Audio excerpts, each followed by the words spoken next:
मला असं वाटतं की मी अत्यंत भाग्यवान आहे। मला 6 वेळा आषाढीत आणि 2 वेळा कार्तिकीत पूजा करण्याची संधी या ठिकाणी मिळाली। हा विठुरायाचाच आशीर्वाद आहे की राज्याच्या जनतेचा प्रतिनिधी म्हणून ही पूजा करण्याची संधी मला, माझ्या पत्नीला या ठिकाणी मिळाली। आणि मला असं वाटतं की आपल्या महाराष्ट्राचे आराध्य दैवत असलेले पांडुरंग हे सर्वसामान्याचं दैवत आहे। महाराष्ट्रातला सामान्य माणूस विठ्ठलामध्ये आस्था ठेवतो, त्यांच्याकडनं प्रेरणा घेतो आणि किती कष्ट आले तरी त्या कष्टांचा सामना करतो।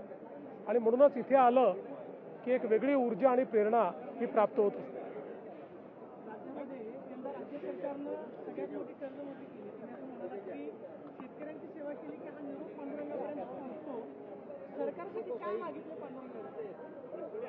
सरकारसाठी काही मागण्याची आवश्यकता नाही।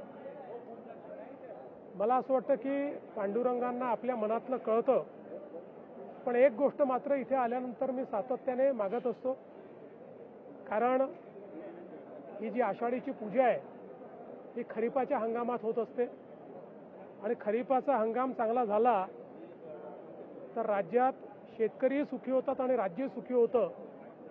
आणि म्हणून मी सातत्याने हीच मागणी पांडुरंगांना करतो की राज्यामध्ये चांगला पाऊस व्हावा आणि शेतकऱ्यांना दिलासा मिळावा, शेती चांगली पिकावी आणि शेतकऱ्यांच्या जीवनामध्ये त्या ठिकाणी आनंद यावा अशी मागणी असते।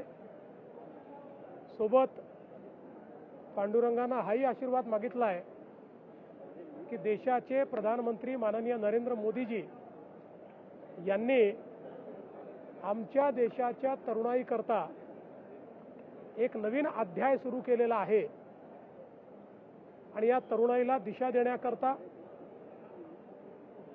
त्यांच्या आशा आकांक्षा पूर्ण करण्याकरता मोदीजी हा जो नवीन अध्याय लिहितायत त्यातही त्यांना आशीर्वाद पांडुरंगाने द्यावा अशा प्रकारची त्यांच्या चरणी प्रार्थना आहे।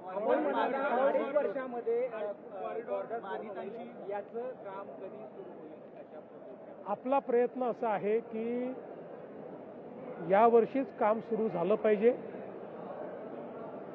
आणि काम सुरू झाल्यानंतर 2 ते 2.5 वर्ष त्याला लागतील, पूर्ण काम व्हायला 3.5-4 वर्ष लागतील, पण महत्त्वाचं जे काम आहे ते 2 ते 2.5 वर्षात आपण पूर्ण करू। आता पुढच्या काळामध्ये जवळपास सगळ्यांची आमची चर्चा झाली आहे। 80-90% लोक जे आहेत त्यांच्या शंका दूर झाल्या आहेत। 10-20% लोक आहेत त्यांना अजूनही शंका आहेत, त्याही आम्ही दूर करू। आपल्याला सगळ्यांना सोबत घेऊनच हे करायचं आहे। एक गोष्ट मी सांगतो की कॉरिडॉर झाल्यानंतर जे विस्थापित झाले तेही प्रस्थापित होतील आणि खूप मोठ्या प्रमाणात या नगरीचं चित्र बदलेल। इथे राहणाऱ्या प्रत्येक व्यक्तीला या कॉरिडॉरमुळे पांडुरंगाचा विशेष आशीर्वाद प्राप्त होईल। भाऊ, आपण शेतकऱ्यांसाठी दरवर्षी प्रार्थना करतो, विठ्ठल देखील भरभरून पाऊस देतो, शेतकरी देखील भरपूर उत्पन्न घेतो, मात्र हमीभाव हा जो आहे तो आपल्या हातामध्ये आहे, सरकारच्या हातामध्ये आहे। तो जर मिळाला तर कर्जमाफीची किंवा कोणतीच गरज शेतकऱ्याला पडणार नाही, त्यासाठी काय आपण हमी भावाने खरेदी आपण दरवर्षीच करतो, याही वर्षी करू, मागच्या वर्षी केली आणि विक्रमी खरेदी आपण करतो। पण आज आपल्यासमोर जो सगळ्यात मोठा प्रश्न आहे तो उत्पादन खर्च जो वाढतोय त्याच्यामुळे एकीकडे शेतमालाचे भाव आंतरराष्ट्रीय बाजारपेठ ठरवते आणि दुसरीकडे आपल्याकडे उत्पादन खर्च सातत्याने वाढतोय आणि म्हणूनच उत्पादन खर्च कमी झाला पाहिजे याकरता मोफत वीज आपण दिली, ड्रीप इरिगेशन आपण मोफत देतो, पाण्याच्या व्यवस्था आपण मोफत देतो, पंप आपण मोफत देतो, सौर पंप किंवा अगदी कमी किमतीत देतो, निविष्ठ आपण कमी किमतीत देतो, यंत्रसामुग्री आपण कमी किमतीत म्हणजे 90% 100% सबसिडीनी त्या ठिकाणी देतो। आणि यासोबत विशेषतः उत्पादन खर्च कमी करायचा असेल तर आपल्या शेतकऱ्यांना नैसर्गिक शेतीकडे न्यावं लागेल. तो आपला प्रयत्न आहे आणि महाविस्तारसारख्या आर्टिफिशियल इंटेलिजन्सचा उपयोग करून 25% उत्पादन खर्च कमी करायचा आणि उत्पादकता वाढवायची, हा आपला प्रयत्न आहे. यातनं शेतकरी सुखी होईल. साहेब, आपण कॉरिडॉरच्या माध्यमातून पंढरपूर हे राष्ट्रीय दर्जाचं तीर्थक्षेत्र बनवत आहे. त्याचबरोबर पंढरपूर जिल्हा देखील झाला पाहिजे अशी मागणी आहे. त्याबद्दल काय आपण करणार आहात? आता महाराष्ट्रात किती जिल्हे करायचे, ते कधी करायचे, विठुराया ज्यावेळेस आम्हाला आदेश देतील त्यावेळेस करू. तुम्ही नरेंद्र मोदींसाठी असं म्हणाला की पांडुरंगाकडे राजकारण मागितले की मोदींचा नवा अध्याय सुरू करत आहे. दुसरं दिल्लीमध्ये आपण पाहिलं की काही दिवसांपासून हिंसेच्या मोठ्या प्रमाणावरती होतोय. तरुणाई रस्त्यावरती उतरते. तरुणाईला भडकवलं जातंय की खरंच जेव्हा प्रश्न घेऊन तरुणाई जी आहे ती सरकारकडे? बघा, दोन्ही गोष्टी मला दिसतात. प्रश्नाचं गांभीर्य असल्यामुळे शांततेने आंदोलन करणारेही मला दिसतात.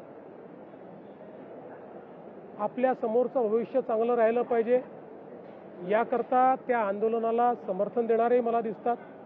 आणि त्याचवेळी या आंदोलनाच्या पाठीवर आपल्याला राजकीय पोळी भासता येईल या दृष्टीनं राजकारण करणारे, हौसे नवसे काही गवसे अशा प्रकारचे हिंसाचार करणारे किंवा जाणीवपूर्वक त्या ठिकाणी कुठेतरी अराजकता तयार झाली पाहिजे असेही लोक त्या ठिकाणी शिरलेले आपल्याला पाहायला मिळाले. आणि मला असं वाटतं यामुळेच ही सगळी परिस्थिती लक्षात घेऊन श्री सोनम वांगचुक यांनी आपलं उपोषणही सोडलं. त्यांच्या मागण्याही सरकारने मान्य केल्या.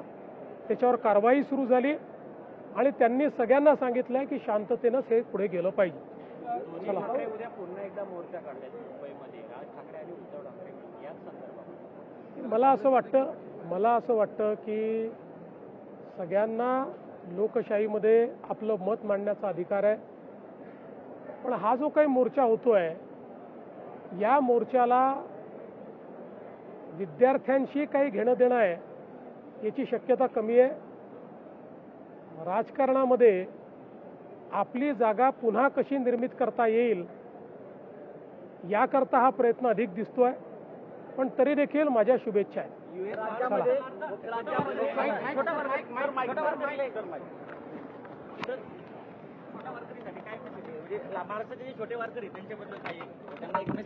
वारकऱ्यांनी खूप चांगलं प्रबोधन केलेलं आहे. असंच प्रबोधन त्यांनी करत राहावं अशी विठुरायाच्या चरणी प्रार्थना आहे.